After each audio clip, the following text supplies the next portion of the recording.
जय हिंद साथियों, बहुत बहुत स्वागत है आप सभी का आपके अपने YouTube चैनल 91 जीनियस एकेडमी पर।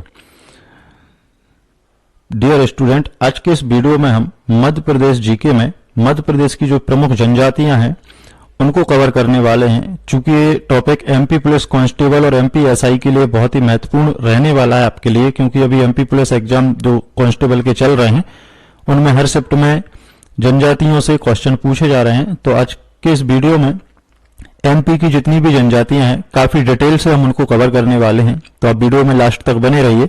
वीडियो को शुरू करने से पहले अगर आपने अभी तक हमारे चैनल को सब्सक्राइब नहीं किया है तो चैनल को सब्सक्राइब जरूर कर लें, साथ ही साथ बेल आइकन को भी प्रेस कर लें ताकि आगे आने वाली सभी वीडियो का नोटिफिकेशन आप तक पहुंच सके। तो आज के इस वीडियो में हम एमपी जीके के अंतर्गत जो जनजातियां पढ़ने वाले हैं उन्हें एमपी के साथ साथ हम भारत के परिप्रेक्ष्य में भी उनसे संबंधित जो भी फैक्ट पूछे जाते हैं एग्जाम में उन पर भी विशेष चर्चा करने वाले हैं। तो काफी डिटेल्ड वीडियो रहने वाला है, तो आप बिना स्किप किए वीडियो को लास्ट तक देखिए। तो चलिए शुरू करते हैं। जैसे हम जान लेते हैं सबसे पहले कि मध्य प्रदेश की जो जनजातियां हैं उनके बारे में कुछ इंपोर्टेंट फैक्ट कौन कौन से हैं। तो अनुसूचित जनजाति शब्द का उल्लेख सबसे पहले भारत सरकार अधिनियम 1935 में किया गया था। बाद में इसे 1950 में भारत के संविधान में शामिल किया गया। तो प्रश्न यहां से पूछा जाता है कि अनुसूचित जनजाति शब्द जो है इसका उल्लेख सबसे पहले कब किया गया। तो भारत शासन अधिनियम 1935 में, और इसे संविधान में कब शामिल किया गया। तो 1950 में। आदिवासी शब्द इस क्षेत्र के स्वदेशी लोगों पर भी लागू होता है। आदिवासी शब्द का प्रयोग सबसे पहले अमृतलाल विट्ठलदास ठक्कर ने किया था। ये बहुत ही इंपोर्टेंट प्रश्न यहां से बन जाता है कि आदिवासी शब्द का सबसे पहले प्रयोग किसके द्वारा किया गया था। तो अमृतलाल विट्ठलदास ठक्कर ने, जिन्हें हम ठक्कर बाबा के नाम से भी इनको जाना जाता है। मध्य प्रदेश में सबसे अधिक जनजातीय आबादी है और यहाँ 46 मान्यता प्राप्त जनजातियां और 3 विशेष रूप से कमजोर जनजातीय समूह हैं। तो आपको याद रखना है कि मध्य प्रदेश में टोटल 46 टाइप की जो ट्राइब हैं वो पाई जाती हैं, जिनमें से जो 3 हैं वो विशेष रूप से कमजोर जनजातियों का समूह है। आगे जानते हैं हम कि अनुसूचित जनजाति की जनसंख्या जो है आपकी कितनी है। 1,53,16,784 है, जो राज्य की कुल जनसंख्या का 21.1% तथा देश की कुल जनजातीय जनसंख्या का 13.57% है। सबसे बड़ा आदिवासी समूह भील है, उसके बाद गौड़ और फिर कोल। तो मध्य प्रदेश में सबसे अधिक भील पाए जाते हैं, उसके बाद गौड़ और उसके बाद कोल। अनुसूचित जनजाति की दशकीय जो जनसंख्या वृद्धि दर है वह 25.2% है। अनुसूचित जनजाति में साक्षरता दर 50.6% है। जो अनुसूचित जनजातियों में प्रधान जनजाति है, जो कि गौड़ की एक उप जनजाति है, इसको सबसे साक्षर जनजाति माना जाता है। आपको याद रखना है प्रधान। अनुसूचित जनजाति में लिंगानुपात जो है 975 महिलाएं प्रति 1000 पुरुषों पर देखने को मिलती हैं। अब हम एक एक करके जानेंगे कि जो मध्य प्रदेश की प्रमुख जनजातियां हैं वो कौन कौन सी हैं। तो इसी क्रम में हमारी जो सबसे पहली जनजाति रहने वाली है वो है गौड़ जनजाति, है ना। तो इसके संबंध में हम सारी डिटेल से इसको अच्छे से कवर करने वाले हैं, और इसके बाद जो हमारा अगला वीडियो रहेगा, आपकी अगली वीडियो क्लास जो रहेगी उसमें जनजातियों के प्रमुख त्योहार, उनके पर्व, उनकी प्रथाएं कौन कौन सी हैं, इस टॉपिक पर रहने वाला है ना। तो आप चैनल को सब्सक्राइब जरूर कर लीजिए, क्योंकि आगे आने वाली वीडियो का नोटिफिकेशन आपको टाइम पे मिल जाएगा। और अगर आने वाली शिफ्टों में आपका एग्जाम है तो यहां से आपका एक भी प्रश्न बाहर नहीं होने वाला है। सारे के सारे प्रश्न आपके यहीं से पूछे जाएंगे, क्योंकि काफी रिसर्च के बाद हमने ये फैक्ट अपनी वीडियो क्लास में शामिल किए हैं। तो चलिए जान लेते हैं गौड़ जनजाति को। अगर हम इनके स्थान की बात करें तो ये मुख्य रूप से मध्य भारत के गोंडवाना क्षेत्र में निवास करते हैं, और इनकी एक बड़ी आबादी मध्य प्रदेश, छत्तीसगढ़ और महाराष्ट्र में स्थित है। यानी कि जो गौड़ जनजाति है ये मध्य प्रदेश के साथ साथ छत्तीसगढ़ और महाराष्ट्र में भी पाई जाती है, और एक गोंडवाना क्षेत्र में निवास करते हैं। इनकी जो भाषा है यह द्रविड़ भाषा गोंडी है, आपको याद रखना है, जो कई क्षेत्रीय भाषाओं में बोली जाती है। हालांकि कुछ गौड़ हिंदी, मराठी या तेलुगु भी बोलते हैं। इनका जो प्रमुख व्यवसाय है तो इनका मुख्य व्यवसाय कृषि है, लेकिन ये पशुपालन भी करते हैं। अगर हम इनके धार्मिक विश्वास की बात करें तो ये हिंदू धर्म का पालन करते हैं और कई देवी देवताओं की पूजा करते हैं, जैसे 12 देव जिन्हें हम बूढ़ा देव के नाम से भी जानते हैं, इनके पूर्वज माने जाते हैं। तो मुख्य रूप से यहां से इंपोर्टेंट फैक्ट पूछा जाता है कि बूढ़ा देव या 12 देव किस जनजाति के पूर्वज हैं या किस जनजाति के देवता हैं, तो आपको याद रखना है गौड़ जनजाति के। आगे जानेंगे हम गौड़ जनजाति को 4 वर्गों में विभाजित किया गया है, जिसमें से माड़िया गौड़, खातुलवार गौड़, राजगौड़ और ध्रुवे गौड़। तो इसकी 4 जो है शाखाएं मानी जाती हैं गौड़ जनजाति की। अगर हम इनके विवाह की बात करें तो मरमी विवाह एक सामान्य प्रथा है। ये प्रश्न पूछा जा सकता है कि मरमी विवाह किस जनजाति से संबंधित है, तो आपको याद रखना है गौड़ जनजाति से, जिसमें मामा या बुआ के बच्चों के बीच शादी होती है। इसे हम दूध लौटावा प्रथा भी कहते हैं। इस फैक्ट को आप विशेष याद रखिए, दूध लौटावा प्रथा। अगर हम बात करें तो मुख्य जिले कौन से हैं एमपी में, तो बैतूल, छिंदवाड़ा, होशंगाबाद, बालाघाट, शहडोल, मंडला, सागर और दमोह, इन सारे जिलों में जो एमपी के जिले हैं, यहां पर गौड़ जनजाति हमें देखने को मिल जाती है। अगर हम इनकी भौगोलिक क्षेत्र की बात करें तो बिंद और सतपुड़ा पर्वतीय क्षेत्र और नर्मदा घाटी में मुख्य रूप से निवास करते हैं। आप इन इमेज में देख पा रहे हैं जो गौड़ जनजाति की महिलाएं हैं, उनकी इमेज आप देख पा रहे हैं। आगे जानेंगे कि जो गौड़ जनजाति की सांस्कृतिक और धार्मिक विशेषताएं क्या हैं। तो अगर हम इनकी कला और संगीत की बात करें तो गौड़ कला की एक समृद्ध परंपरा है, जिसमें जटिल और प्रकृति से प्रेरित डिजाइन होते हैं। वे मांदर और तारपा जैसे अपने वाद्य यंत्रों के लिए भी जाने जाते हैं। तो आपको ये फैक्ट याद रखना है कि मांदर और तारपा ये जो है किस जनजाति के वाद्य यंत्र हैं, तो आपको याद रखना है गौड़ जनजाति के। अगर हम इनके नृत्य की बात करें तो कर्मा और सैला जैसे नृत्य उनकी सांस्कृतिक विरासत का एक महत्वपूर्ण हिस्सा है। अगर हम देखें तो इस किस प्रकार की खेती करते हैं, तो ये झूम खेती करते हैं। परंपरागत रूप से यह झूम खेती भी करते हैं, जो कि प्राचीन समय से काफी लंबे समय से चली आ रही है। तो ये गौड़ जनजाति के कुछ फैक्ट थे। आपको वीडियो कैसा लग रहा है, आप वीडियो को कमेंट बॉक्स में हमें जरूर बताइए कि आपको वीडियो कैसा लग रहा है और आगे आपको किस टॉपिक पर वीडियो चाहिए, क्योंकि एमपी का कोई भी एग्जाम हो, ये सारे वीडियो आपको बहुत ही हेल्पफुल रहने वाले हैं। तो इनको अच्छे से आप देखिए, 1 से 2 बार जरूर देखें इन वीडियो को, जिससे कि आपको मौखिक रूप से सारे फैक्ट याद हो सकें। अगली जो जनजाति है हमारी, वो है हमारी भील जनजाति। तो भील शब्द की उत्पत्ति द्रविड़ भाषा के बिल्ला या बिल शब्द से हुई है, जिसका अर्थ है कमान, क्योंकि ये तीर कमान में माहिर थे। अगर हम इनके निवास स्थान की बात करें तो भील जनजाति मुख्य रूप से मध्य प्रदेश के पश्चिमी भाग में धार, अलीराजपुर, झाबुआ, खरगोन, बड़वानी जिलों में केंद्रित है।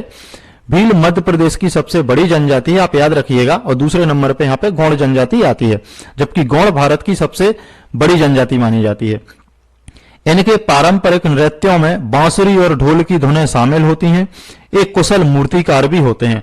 अगर हम इनके आर्थिक जीवन पर बात करें तो पारंपरिक रूप से ये शिकारी और धनुर्धर होते हैं भील जनजाति के लोग। इनके प्रमुख देवता की हम बात करें तो शीतला, अंबिका, बहराय, महादेव और लक्ष्मण देव। ये लक्ष्मण देव है, आप इस पर स्टार लगा लीजिए, बहुत ही बार एग्जाम में पूछा गया है और आगे भी जरूर पूछा जाएगा कि लक्ष्मण देव जो हैं ये किस जनजाति के प्रमुख देवता हैं, तो आपको याद रखना है भील जनजाति के। ये विभिन्न स्थानीय देवताओं जैसे बाबा देव, भाटी देव, भीटल देव और आत्माओं की भी पूजा करते हैं। अगर हम भाषा की बात करें तो वे मुख्य भाषा इनकी कौन सी है, भीली बोलते हैं। और भीलों के घरों को क्या कहा जाता है, तो फल्ल कहा जाता है। आप इस फैक्ट को भी विशेष याद रखिए कि भीलों के घरों को क्या कहा जाता है, तो फल्ल। आगे जानते हैं कि इनकी अगर हम बोली की बात करें तो भीली संस्कृत, राजस्थानी और मराठी से प्रभावित बोली है। अगर इनके घरों की बात करें तो हम पहले ही फैक्ट जान चुके हैं, क्या कहा जाता है, फल्ल कहा जाता है। इनके प्रमुख त्योहार तो गल, भगोरिया, नवाई, चलवानी, जात्रा और हिंदू त्योहार, जिसमें से आपको ये भगोरिया विशेष रूप से याद रखना है। इनके विवाह की बात करें तो कई प्रकार के विवाह इस जनजाति में देखने को मिलते हैं, जैसे अपहरण विवाह, भाई भाई विवाह, नटरा, घर जमाई, दुल्हन की कीमत यानी देपा सिस्टम आदि। तो ये प्रश्न पूछा जा चुका है अभी हाल ही में एमपी पुलिस एग्जाम में कि देपा प्रथा किस जनजाति से संबंधित है, तो आपको याद रखना है भील जनजाति से। अगर हम इनकी पोशाक की बात करें तो परंपरागत रूप से पुरुष पगड़ी, अंगरखा यानी कुर्ता, धोती यानी गमछा पहनते हैं और महिलाएं साड़ी, चोली और घाघरा पहनती हैं। इनकी लोक चित्रकला की बात करें तो पिथौरा चित्रकला बहुत ही इंपोर्टेंट है, आप याद रखिएगा। पिथौरा चित्रकला जो है ये भील जनजाति से संबंधित है। तो भील जनजाति की विश्व प्रसिद्ध लोक चित्रकला है। पेमा, फात्या और भूरीबाई प्रसिद्ध चित्रकार हैं। तो आपको ये नाम भी याद रखना है कि भूरीबाई का संबंध किस जनजाति से है, तो भील जनजाति से है, और यह चित्रकला के लिए जानी जाती हैं, जिसमें कि आपको 3 नाम याद रखना है, पेमा, फत्या और भूरीबाई। इनके द्वारा शराब का भी सेवन किया जाता है, जिसे ताड़ी के नाम से जाना जाता है। अगर हम इनके नृत्य की बात करें तो भगोरिया नृत्य, दोहा, बड़वा, घूमर, गौरी आदि जो नृत्य हैं यह भील जनजाति के द्वारा किए जाते हैं। आगे जान लेते हैं। संगीत की बात करें तो भील बांसुरी बजाने में माहिर होते हैं। अभी मैंने आपको बताया था कि इनका जो प्रमुख त्योहार या पर्व है वो है भगोरिया। तो भगोरिया हाट या भगोरिया महोत्सव भी इसको कहा जाता है। यह कब आयोजित किया जाता है, तो यह कार्तिक के महीने में होली के त्योहार से 8 दिन पहले आयोजित किया जाता है और टोटल 7 दिनों तक हमारा चलता है। आपको ये याद रखना है।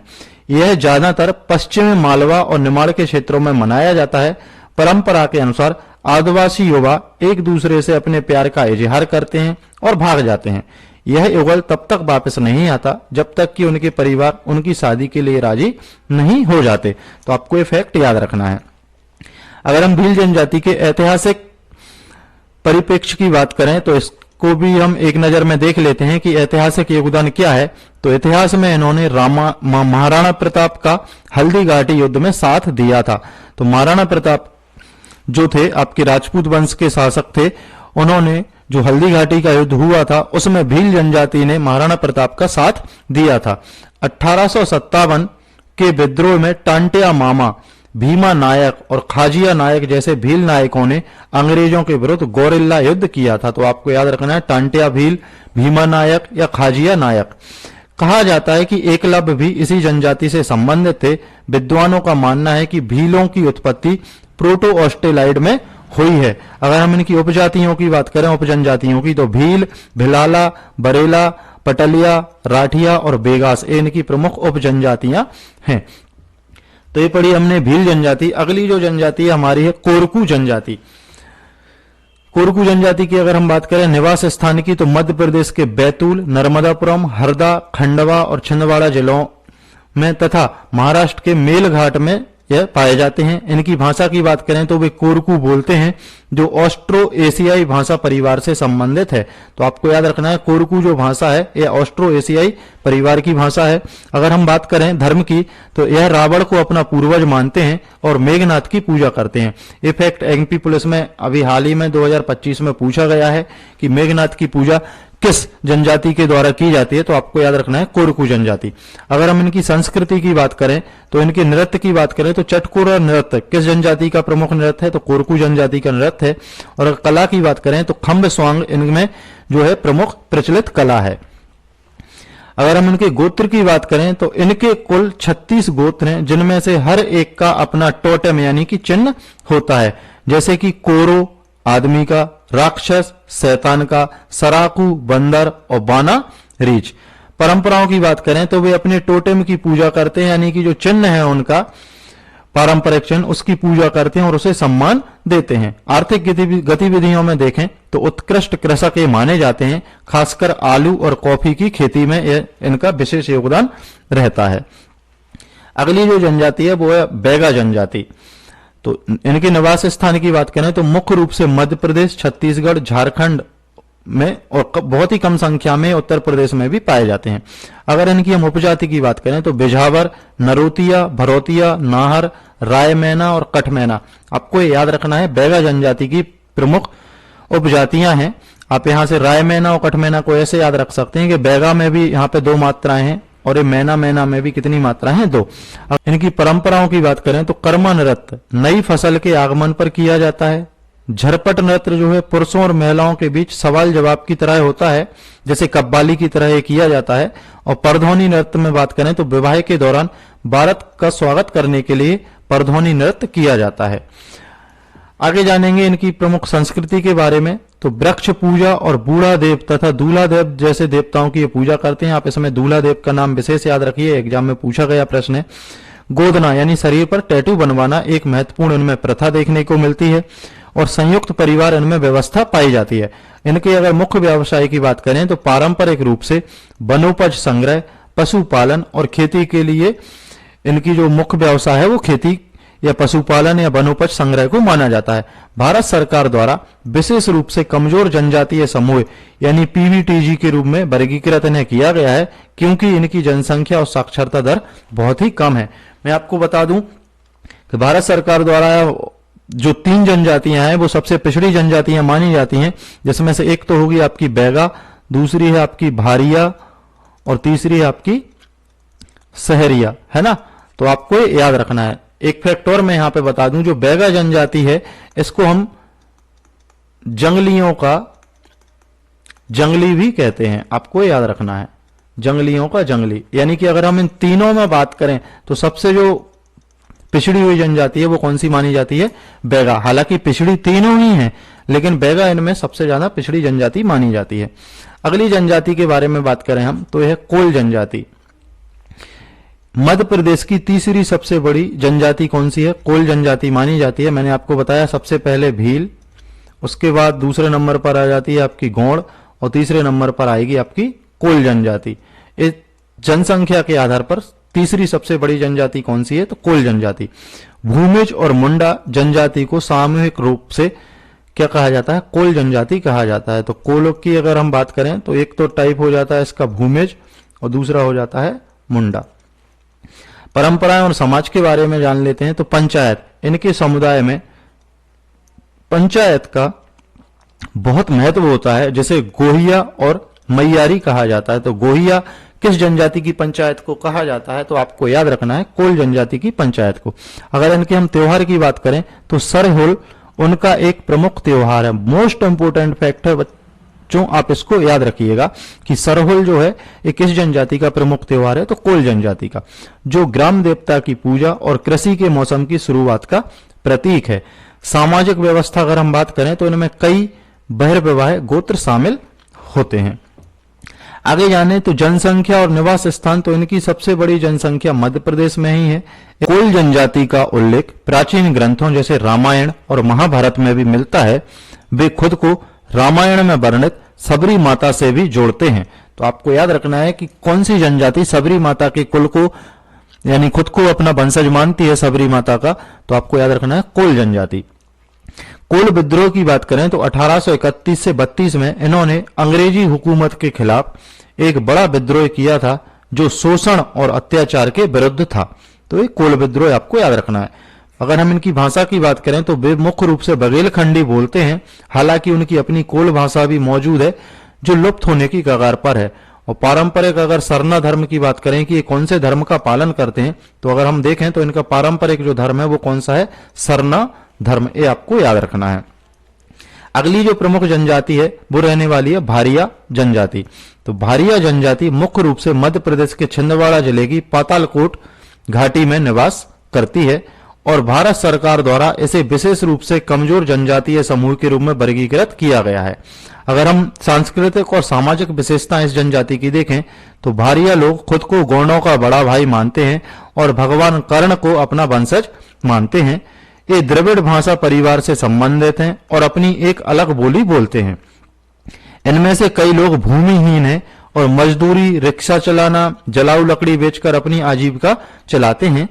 ये अपनी पारंपरिक और औषधीय जड़ी बूटियों के ज्ञान के लिए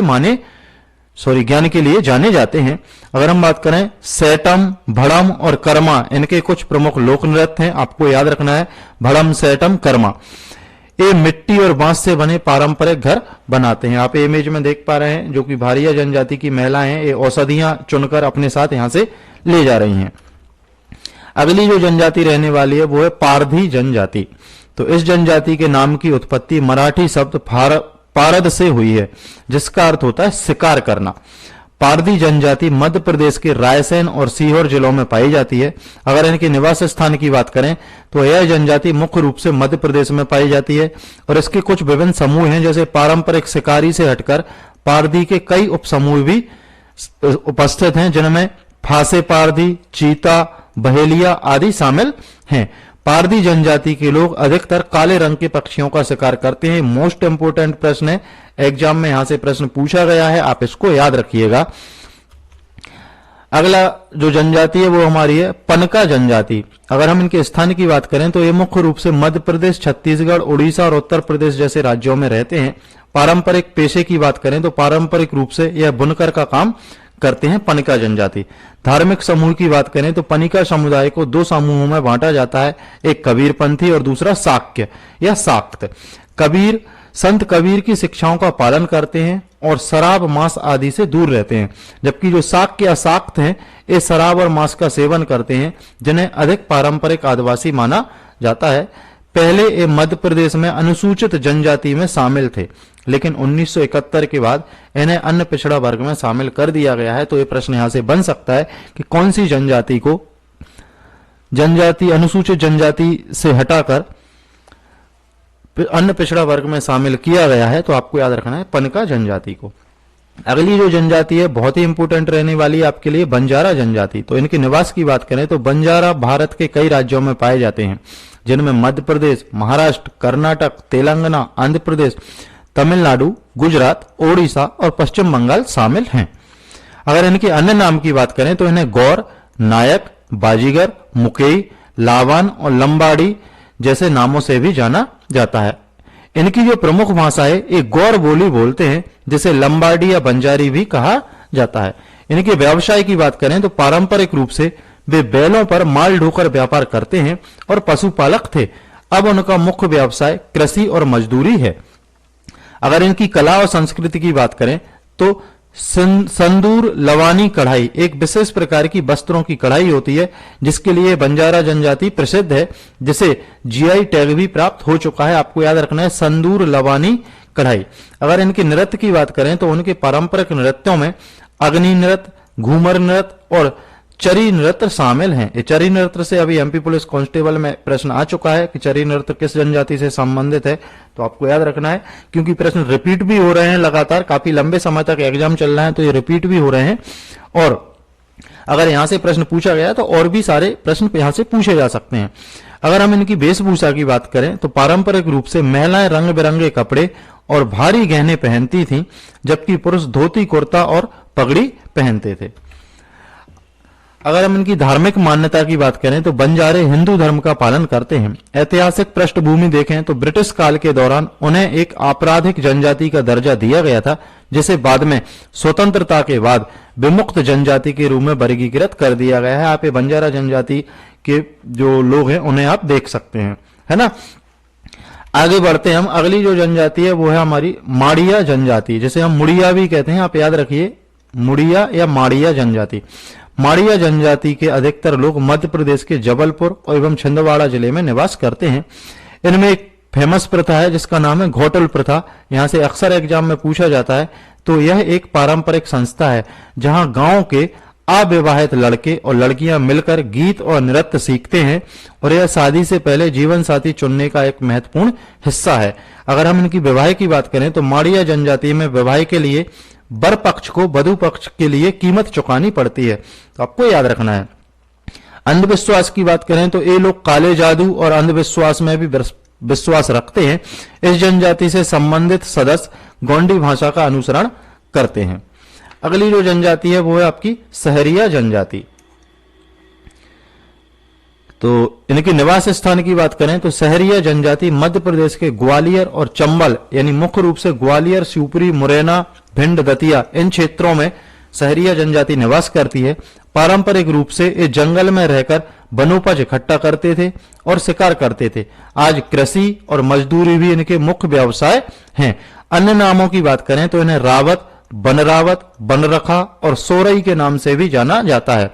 सरकार की पहल क्या है इनके लिए, तो भारत सरकार ने इन्हें विशिष्ट पिछड़ी जनजाति के रूप में वर्गीकृत किया है, जो कि मैंने आपको शुरू में ही बताया था कि आपकी जो 3 जनजातियां हैं विशिष्ट पिछड़ी हुई जनजातियां हैं, बैगा, भारिया और सहरिया।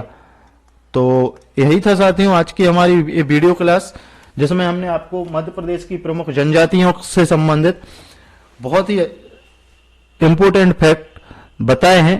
तो आप कमेंट बॉक्स में जरूर बताइएगा कि आपको वीडियो कैसा लगा। और इसके बाद जो हमारा अगला वीडियो रहने वाला है वो जनजातियों के प्रमुख पर्व, त्योहार और उनकी प्रथाओं से संबंधित रहने वाला है। तो आप चैनल को सब्सक्राइब जरूर कर लीजिए और अगर वीडियो आपको अच्छा लगा है तो वीडियो को लाइक शेयर कीजिए। मिलते हैं जल्दी नेक्स्ट वीडियो में, तब तक के लिए थैंक यू फॉर वॉचिंग। जय हिंद, जय भारत।